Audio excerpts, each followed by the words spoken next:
So imagine this situation. You're in school, or your child is in school, or maybe you're a teacher, and in the building, gunshots are fired. What do? Right in that very moment? What is your course of action? This is what this specific video is about. School shootings. What should you as a student do? What can you as a teacher do? And especially for all you parents out there, how can you prepare your kids to survive in these type of horrific mass casualty situations? We will be discussing all of this in great detail, and that's unfortunately the reality of the 21st century. These type of murderous events will only increase. More and more school shootings will take place, and you have to understand it and prepare for it. Also, I believe this video will be beneficial to just about anyone because we all go into public places. We all enter buildings where a shooting can take place. Obviously, you want to have some sort of a basic plan of action that you can immediately take in that moment.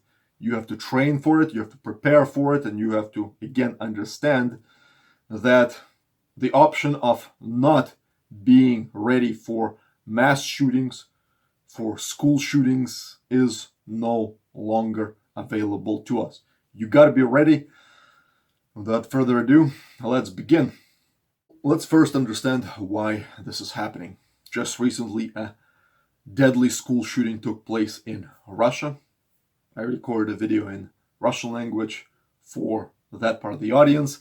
I respect my English-speaking audience, and so while no school shootings took place in the Western world, I believe this information is important to all of you, and thus let's talk about it now. Hopefully this will be able to save some lives. Share this information, share this video with others so people know what to do.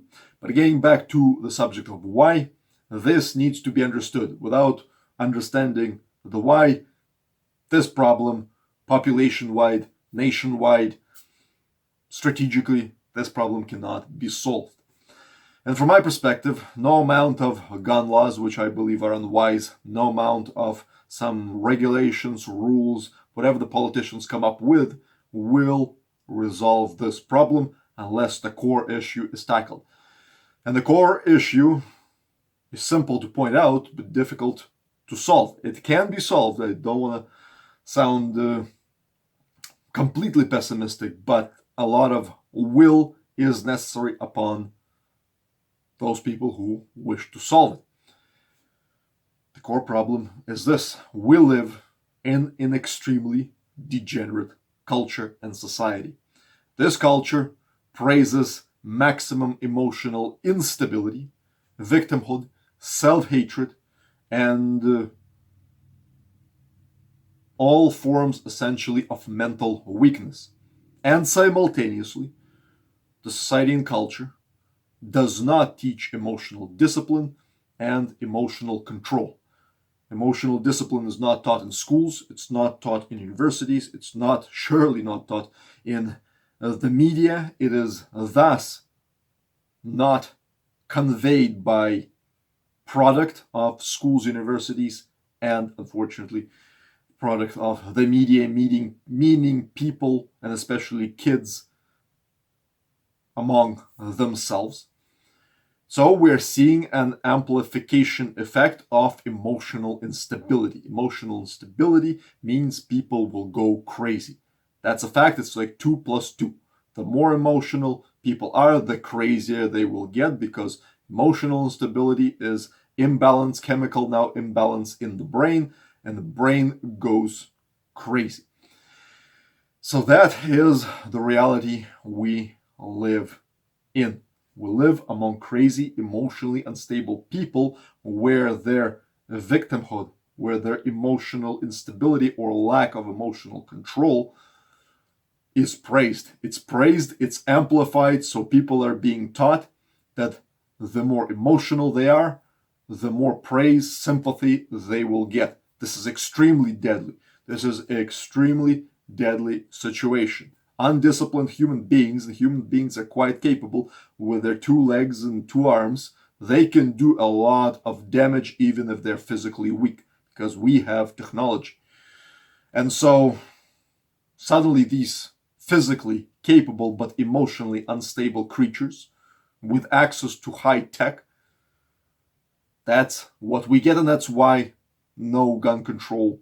If those people who think that getting rid of guns will solve the problem, no. They will create explosive devices, they will grab knives, they will make any type of weapons that can shoot, explode, and so forth. Humans are very inventive, and if a human mind is determined to cause maximum damage to other human beings, that brain will find a way to act out its pain, its frustration, its emotional explosion on to others.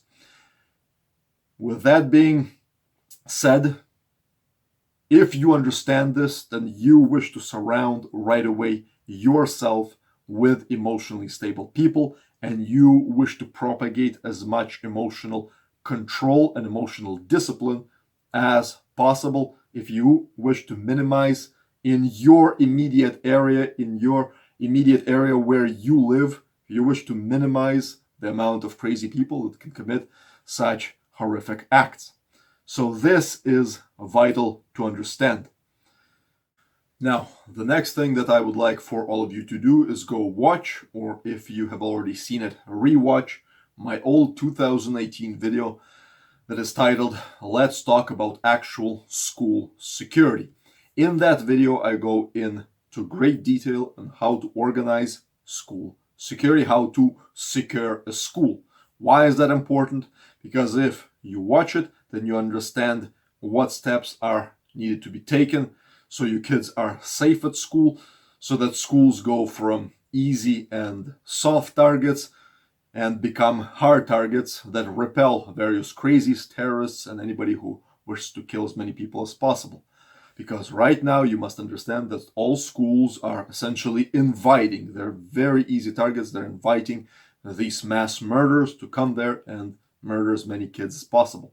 It's insane, but since that video was published, absolutely nothing was done, whether in the West or in the East, nowhere where schools became more secure to protect the students and the teachers in those schools.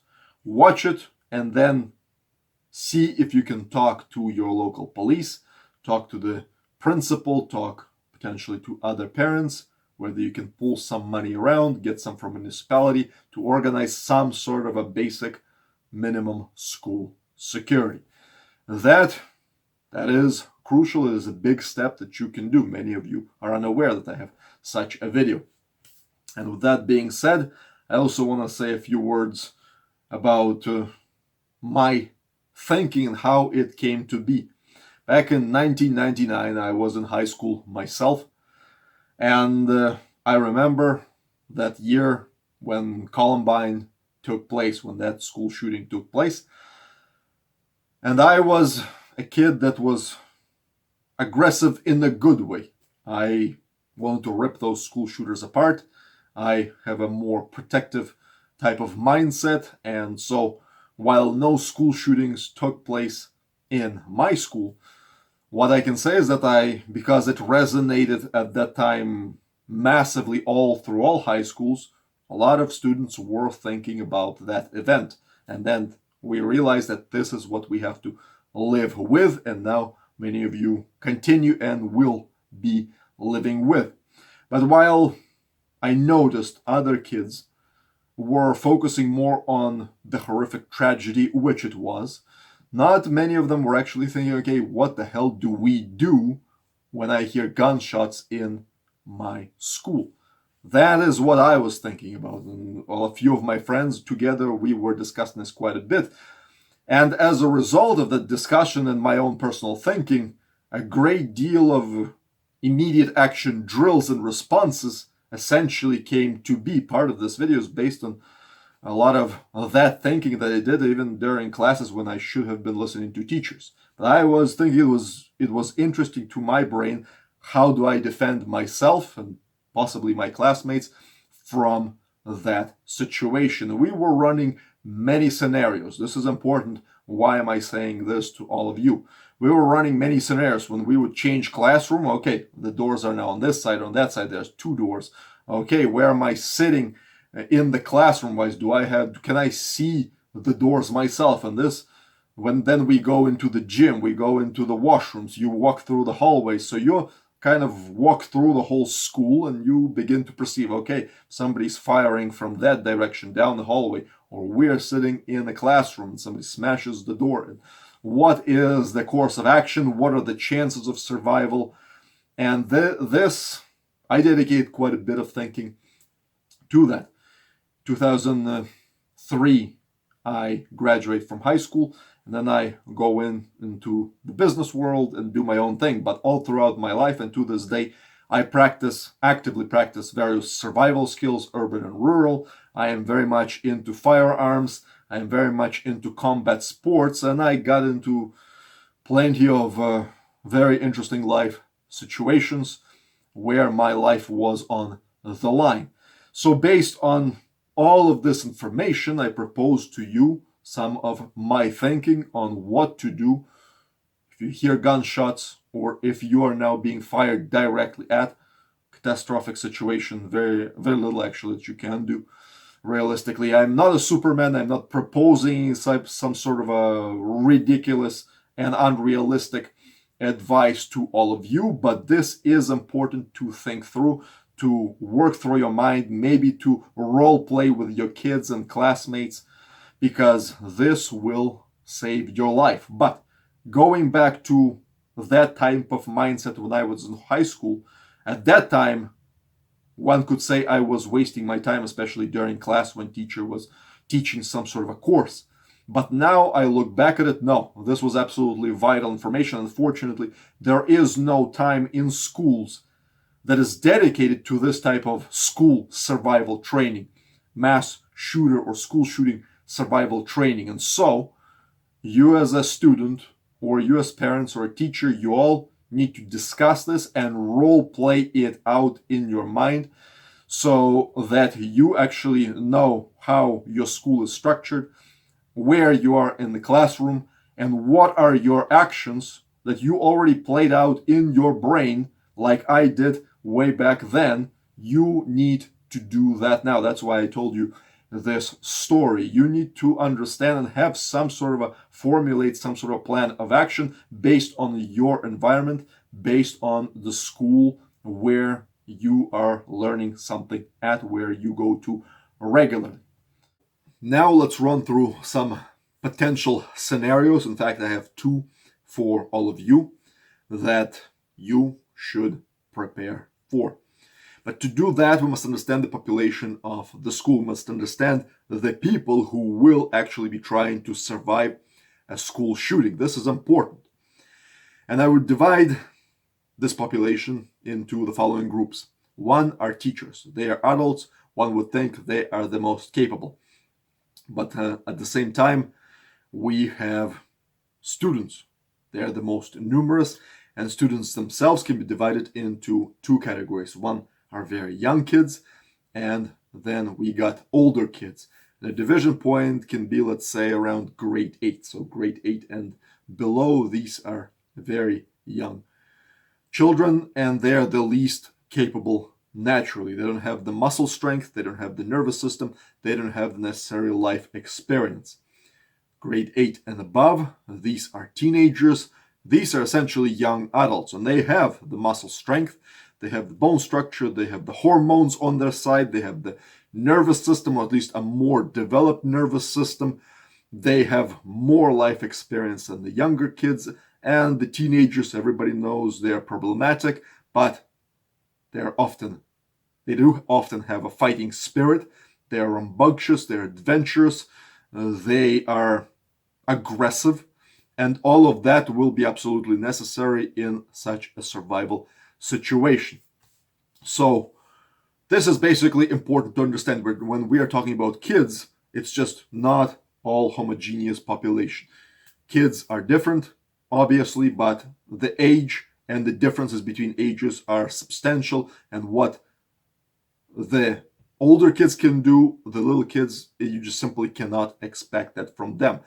That is not to excuse the little kids from training, from this video, from preparedness. Everybody should prepare.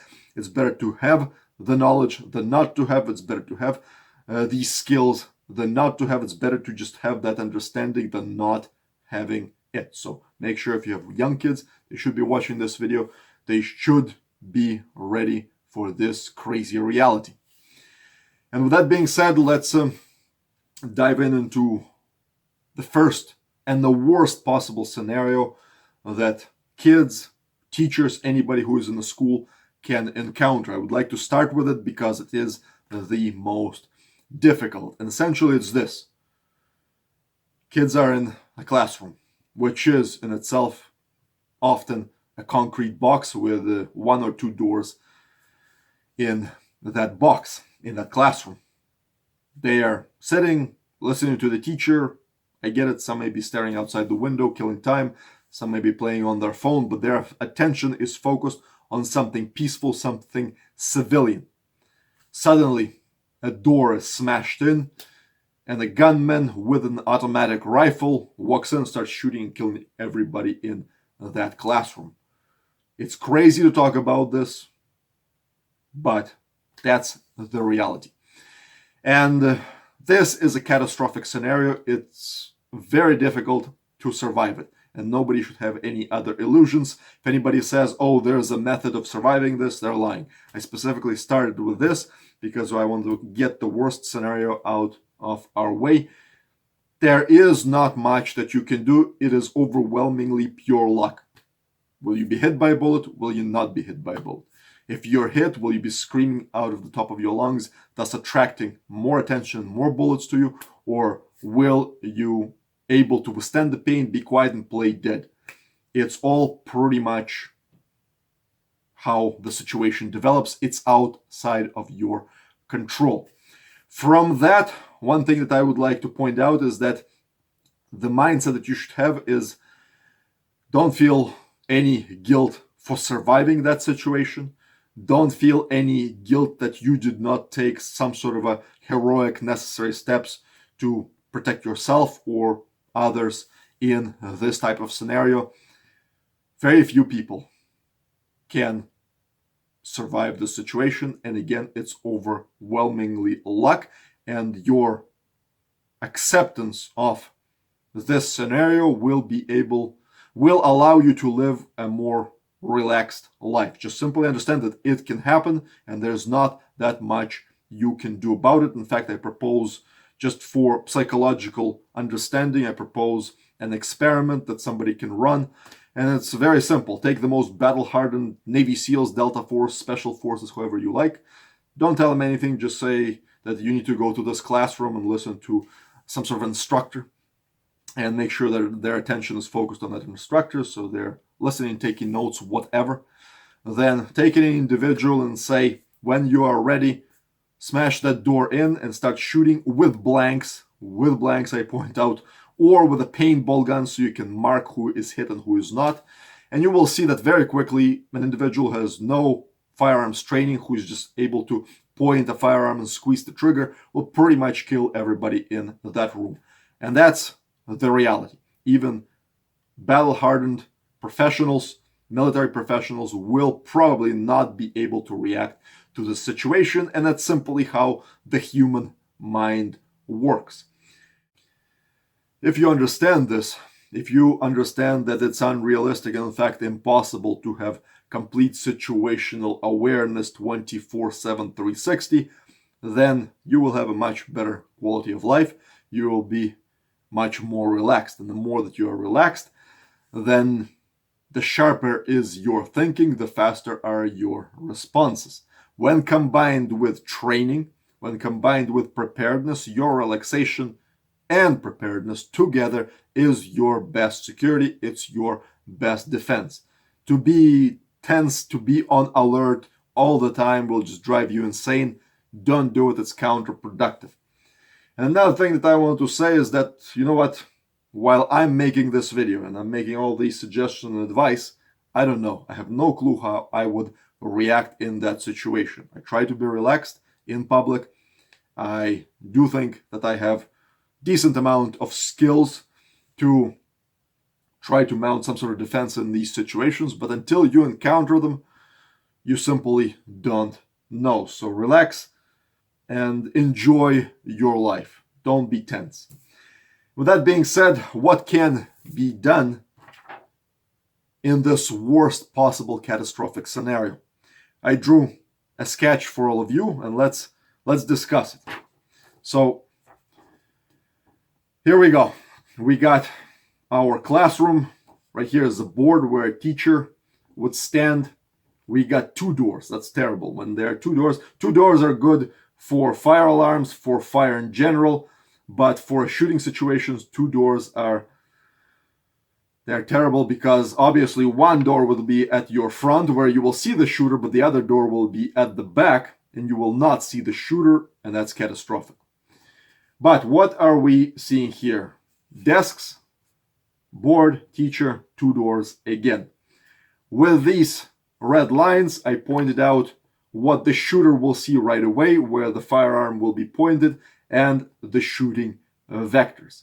It is important for you to understand this, and when you enter whatever classroom you go to, stand in that door and see where your eyesight falls first. What do you see right away, and what you don't see right away? That is the most important part. So right away, right here, from whatever door the potential shooter may enter, he will see the middle of the room, he will look straight, he will move that firearm most likely from left to right, spraying everything, trying to kill as many people as possible in the room, but pointing in the most dense areas, pointing here if he enters from this side, shooting the teacher, or going for the teacher because that's an adult, and then going into the center of the room.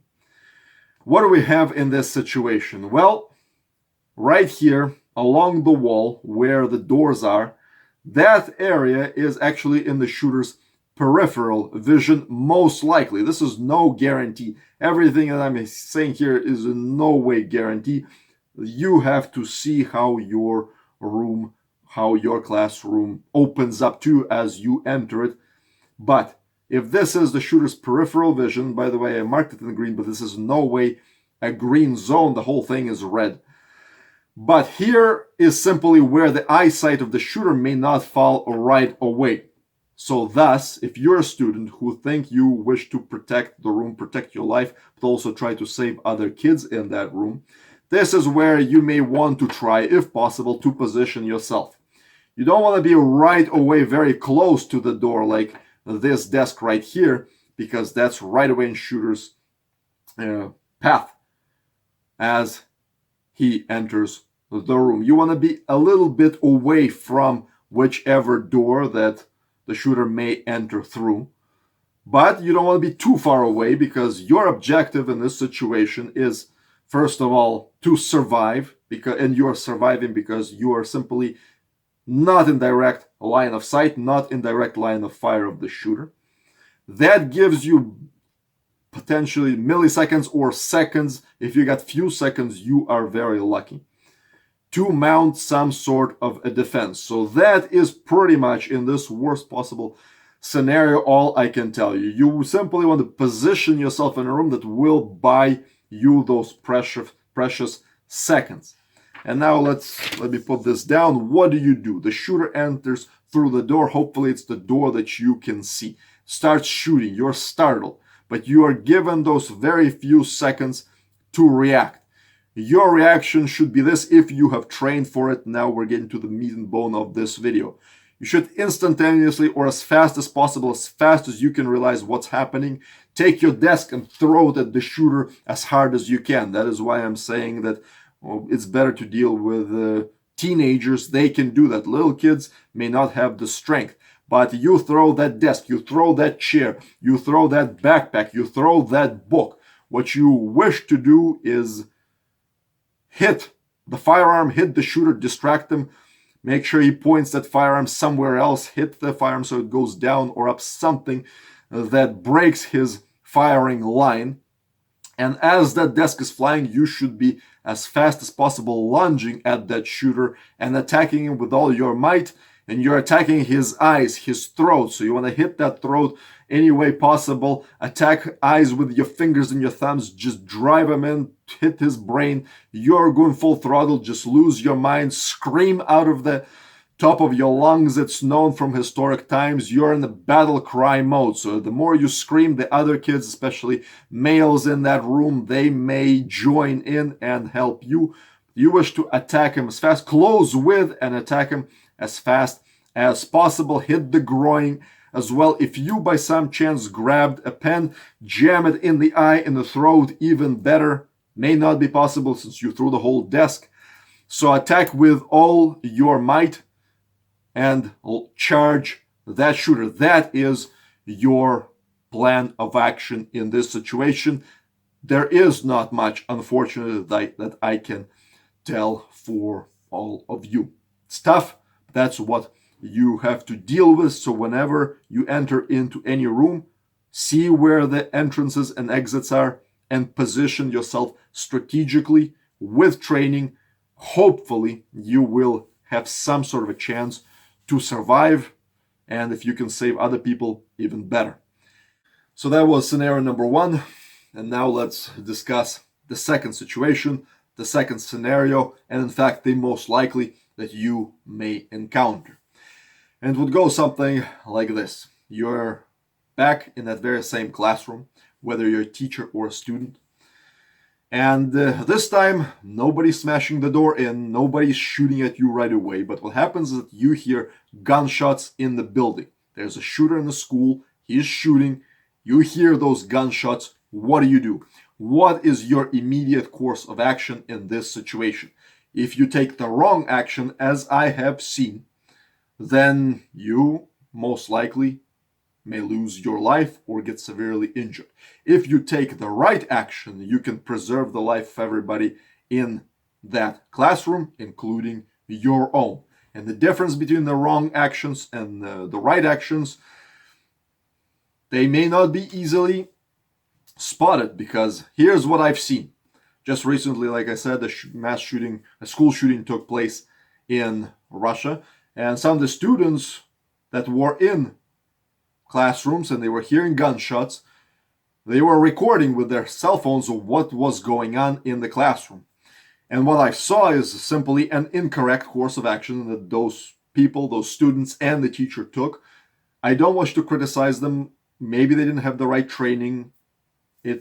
I'm simply restating this situation from educational point of view. What I saw, what was recorded on camera, is the following. Students were under their desks, and the teacher was, I don't remember who it was, what gender, don't know. I'm just simply saying that the teacher was standing next to the door, ready to tackle or attack or stop the shooter should that shooter enter through that door.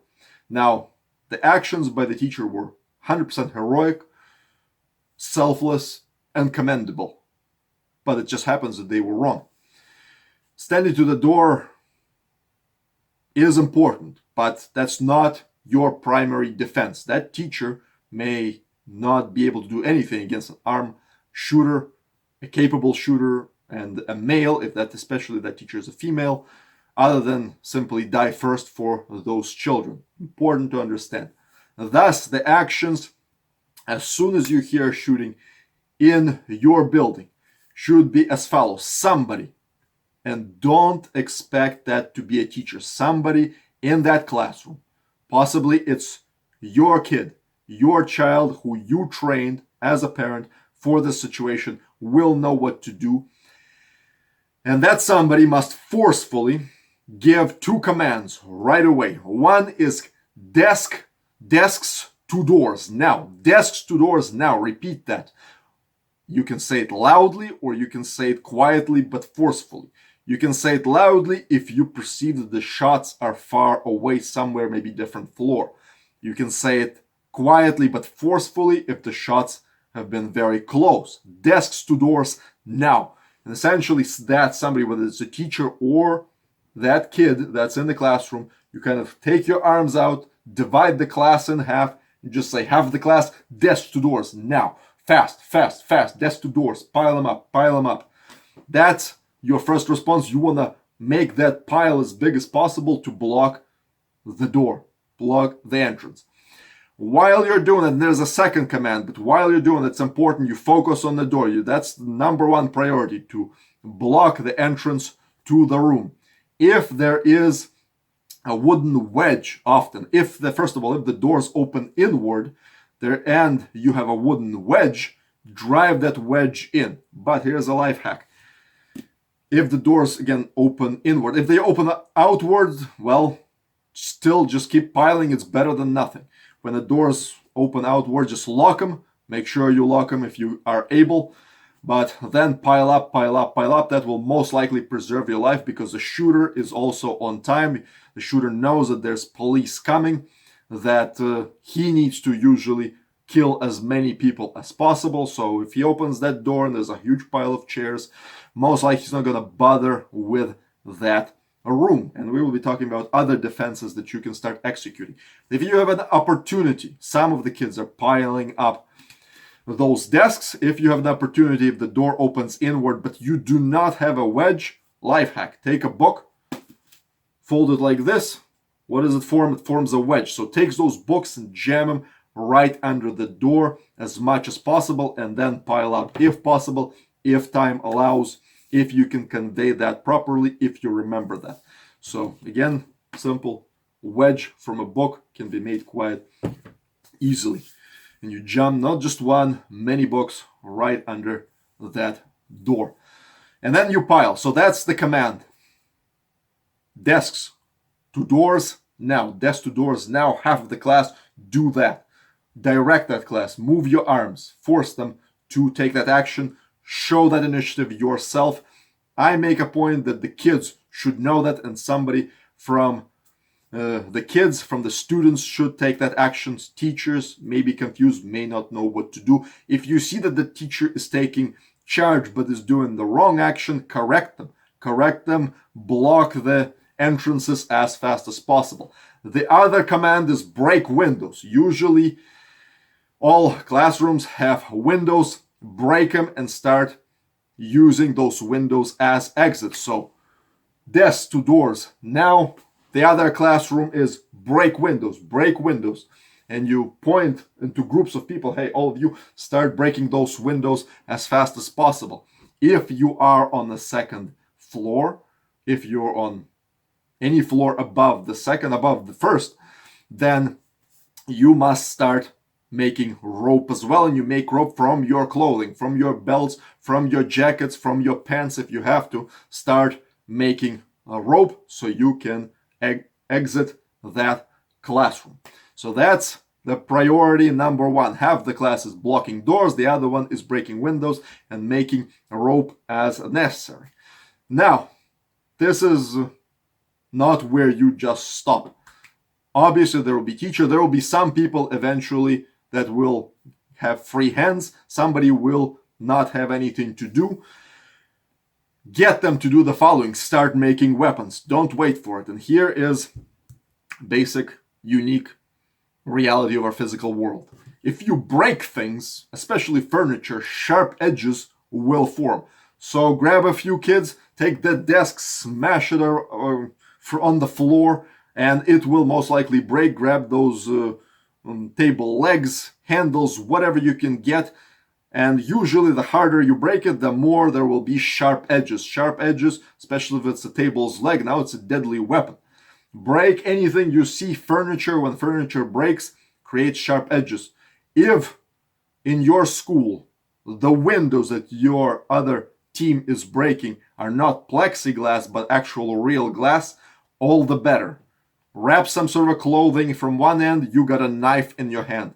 Furthermore, when you throw glass, it shatters, it cuts, it's a deadly projectile. So have a few people on standby ready to throw glass from a side at the door should somebody start entering. Even if it's a gunman, start throwing glass, start throwing everything possible, sharp objects, books, whatever you can get. have a team ready to throw stuff at the attacker. The way you should position yourself is don't stand right in front of the door. If the attacker shoots at it, well, then bullets will go through the door, through the desks, and will hit the students if you're right in front. So stand to the sides, do your best to hide along the walls, and have weapons right away to throw at the attacker. Glass is ideal for that situation. But I would like to return to command and control. Somebody must quickly organize it. Team 1 blocking doors, Team 2 breaking windows, Team 3 making weapons, and you are ready to fight.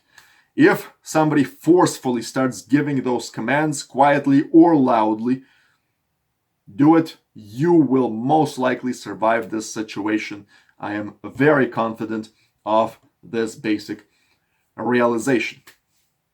So this is where we are at. If I didn't say it, be sure to glue, close, somehow cover that little window on the door as well, through which usually you can see into the classroom or outside. Cover it. The attacker does not need to see what's going on in your classroom, so do remember that. And finally, some basic advice.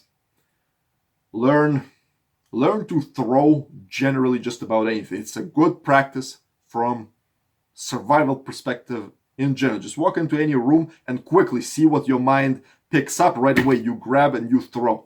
Learn to throw things. It's a very good survival and self-defense technique.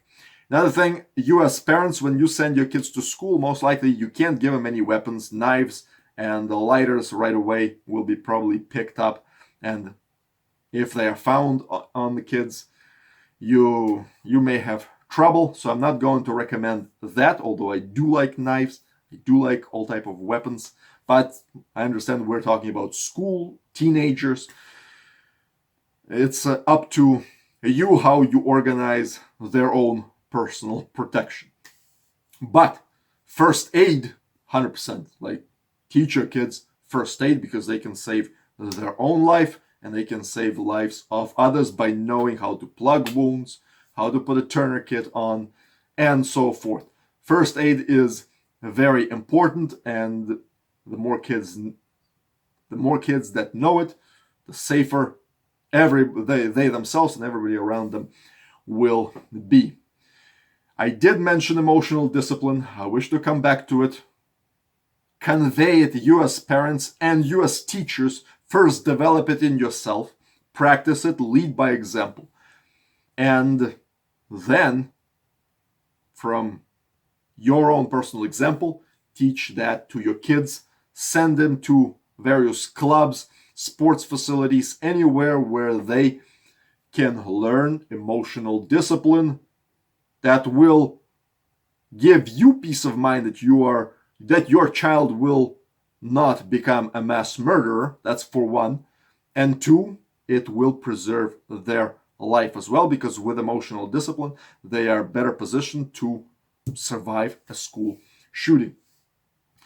And finally, as crazy as it sounds in this video particularly, but I still am a big advocate of quality firearms training for both adults and children, because, and I already said that in the past, I believe you as parents should yourself become gun owners. You should train your children how to responsibly handle firearms. But above all, it will increase your chance of survival, whether you're a teacher, you're a student, or you're a parent. Doesn't matter, whoever you are. If you know how to handle firearms, if you're used to firearms, you will survive in any, or your chances at least, increase substantially in any shooting situation, because you are used to gunshots. You quickly recognize them, you differentiate them from other loud noises, you understand the potential of the weapon, you understand what kind of damage it can cause, and you understand inevitably how to protect yourself. You understand the difference between cover and concealment and so forth, and thus you simply increase your chances of survival if you know how to operate firearms and through that process, inevitably you will perceive, understand their capability, and pick up certain information how to survive if somebody is using a firearm against you. So go join your local gun clubs, learn how to use firearms responsibly, become a survivor. Survivors survive, so do whatever is necessary to live in this wonderful life, to live a good life, to live a safe life, to live a healthy life, and to live a life where you are fearless because you are confident in your skills and abilities. Hopefully you enjoyed this video, share it with others, and stay tuned for more. Hold on a second. Here's a quick bonus add-on for all of you because this video was long and I forgot certain important things that need to be mentioned. First of which is how your kids dress. Realistically, you probably will not be able to dress your kids for any type of survival or extreme situation on a regular basis. You will not be able to put them in stab-proof, fire-proof, let alone bulletproof clothing, nor probably should you have them have a normal childhood. Also, as everybody knows, colors, brands are very important. Peer pressure is everything, and kids are very self-conscious, so impacting how they dress is not that easy. But there are certain things that you can throw in their backpack, maybe give to them, that they may accept because they may think that it is cool to have these things. They can brag about them to their friends. Doesn't matter, as long as they have these items on them, it may substantially increase their chances for survival and simply make their life easier. These things that you probably should have on yourself as well. First of which is a small first aid kit. Don't make it big or cumbersome, just small so they don't throw it out. They can carry it on themselves or in their backpack, but a small first aid kit is kind of adventurous. It's cool. They may like it. They may accept that. I can't say that I am in this video recommending that kids should take knives to schools, but a very small multi-tool may be a good idea to have for your kids, if not in schools, then right away outside of them. I certainly grew up with a whole bunch of knives from a very early childhood, and the multi-tools are very useful to have, not with a big blade, but with a lot of tools in that compact tool itself. So consider it, that's up to you as parents. But even aside from all of that, what they certainly should have in their backpack is this: gloves. Maybe not with such knuckles, not as big, but gloves. We discussed holding glass, holding various type of weapons, rappelling down a building if they're on a second floor, and simply gloves are very good to have, not just for kids, but for anyone. I have a lot of gloves everywhere. It's great to have. Throw it in their backpack. And aside from gloves, another thing that they should have is a little bit of rope. Not that much.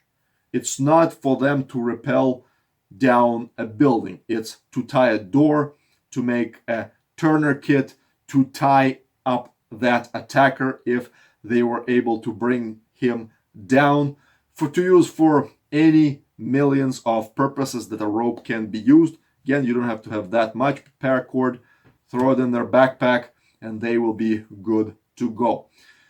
It's everything that I wanted to say to all of you. My last request that I forgot to make is, if you have any type of experience, if you have advice on what to do during school shootings or mass shootings in general, please share it in the comments below. If you think that I have not mentioned something, mention that in the comments below. I will be reading it. Other people will be reading it.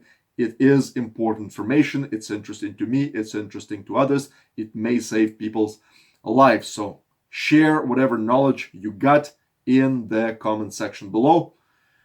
That's it. Stay safe. Take care.